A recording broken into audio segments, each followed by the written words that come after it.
welcome to this week's Get Booked with Jennifer and Mary. Hey Jen, what are we talking about this week a little bit late? My favorite, we are talking about spies. But not just any spies, because it's historical fiction. We're talking about historical female spies. Yes, sorry we're late. We had a little scheduling conflict last week, but we're here.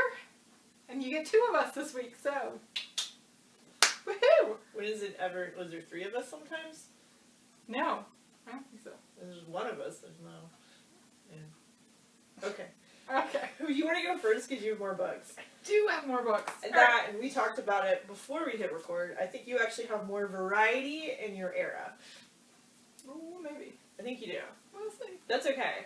Mine's a long era with like different decades. Okay. My first book is called Dancer, Daughter, Traitor, Spy. This one is a young adult book. It is about a girl who is a Russian dancer in ballet. She's a ballerina. Is it the Black Widow story? No. I'm just kidding. Not at all. It is a duology. It is during the Cold War. Marina thinks that she's going to be just like her mother, and then her mother goes missing, and Marina and her father are like, oh, that's really bad. We have to get out of Russia now. So they defect to the U.S., and of course, they're not exactly free of all the ties, and they have to do a couple things, and that doesn't go over as well. But it is a dancing story, a spy story, a Cold War story. Cool. Alright, so my first book takes place in the 1980s. It's called American Spy by Lauren Wilkinson. This is a little bit different of a spy book. I think most of the time our spy books are usually white or European lady spies. This one is not. So our main character, Marie Mitchell, is an intelligence officer in the FBI, and she's been sitting at desk forever, and it's very much a boys' club, and she's getting looked over. However, you know, let's see, things are kind of, there's a lot of unrest in African countries, and so she actually gets picked to be like a spy and goes to, I cannot remember which place, so she's supposed to undermine Thomas Sankara, who is the charismatic revolutionary president of Burkina Faso. Or Faso, which has a lot of communist ideology. So of course, like, they want to send her in, get in there, try and help stage a coup, and do all that kind of stuff. And it is kind of based on some stuff that really did happen. I'm not sure about, like, as far as, like, the main character. But yeah, so it's kind of like a little bit of a different spy story that you wouldn't normally think about. But it's very good. It was like a top book read of the year it came out, which I think was 2018, 2019. So, oh, and it's by Lauren Wilkinson. Nice. My next book is called The Darkest Hour. The Nazis will never see me coming. I'm going to read the tagline inside because I think it's a good one. My name is Louise. Nope. Oh, I guess it's Louise. Sorry. I'm really terrible with names. They always throw me. It's Lucy, but it's spelled a little bit different. My name is Lucy Blaze. I'm 16 years old. I have many aliases, but I am none of the girls you see. What I am is the newest recruit of the covert ops, and we are here to take down Hitler. So, resistance story, World War II. This is also a young adult novel. Cool. So our next one, also a Cold War book, but it takes place in the 60s. So Vera Kelly is living in New York City. She hangs out in Greenwich Village. She's working night shifts at the radio station, and she's like really quick and has like a real sharp tongue, and she gets noticed by the CIA. So like, oh, we could use someone like you. So she ends up going down to Argentina to also help stage a coup. But it's also kind of this whole thing of like, you know, I was just living my best life in New York City, and I get picked to do this thing, which seems like fascinating, but then like what happens when things kind of go sideways? So yeah, so this is also a pretty great read. So it's a different part of the Cold War, because like what Cold War was like from what, 1950s to like 1989, 1990, give or take a couple years depending on who you are, because I'm sure everyone probably argues about the exact end of date. So yeah, so 1980s, 1950s. Nice. Or 60s. My next is an adult series. It's a romance series. It's called The Secret History of the Pink Carnation. So, this is more of a series spy session. Not all of the spies in this series are ladies, but there are a lot of ladies. And there's romance, so you have a lot of gentlemen spies as well. And this also has a dual timeline, dual narrative. So in the present day, you have Eloise, who is writing her dissertation on the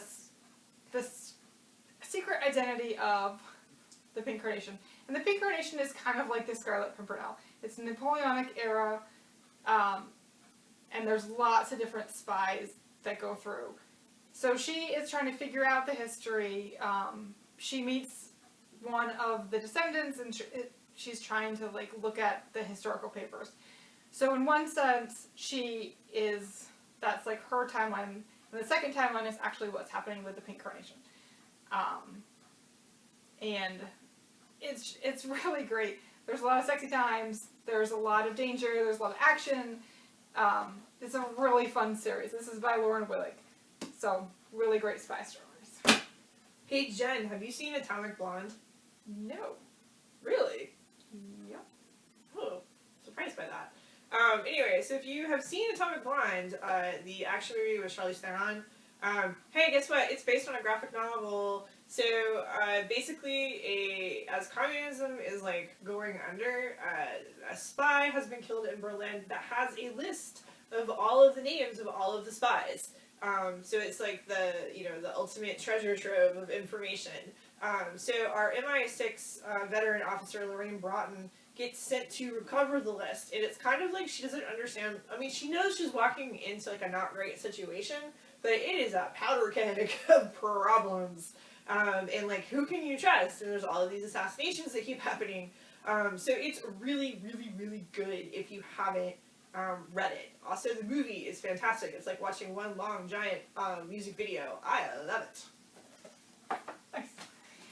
My last book is Resistance Women, which is on my to-read list. I haven't read this one yet, but it looks really great. And the author does a lot of historical fiction, too, so if you like her, she did Mrs. Lincoln's Dressmaker.